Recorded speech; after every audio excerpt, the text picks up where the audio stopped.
O da žiūrėk, Gediminai, tenais buvo labai netvarkingai iškirstas miškas, ten be galo daug šakų, jis labai šiukšlinai paliktas. Ten fiziškai negalim paimti tų šakų tarp medžių, strėlė traktoriaus nesisukinėje.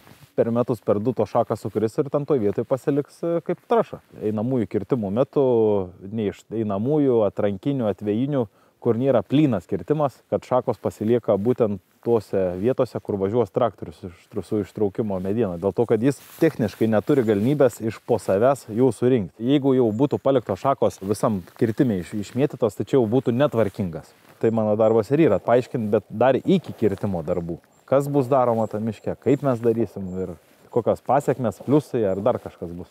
Teoriškai tą drebulyną galės kirsti po kokiu 10-15 metų plinai, nes drebulė gali kirstis nuo 30 metų, jeigu gryna yra.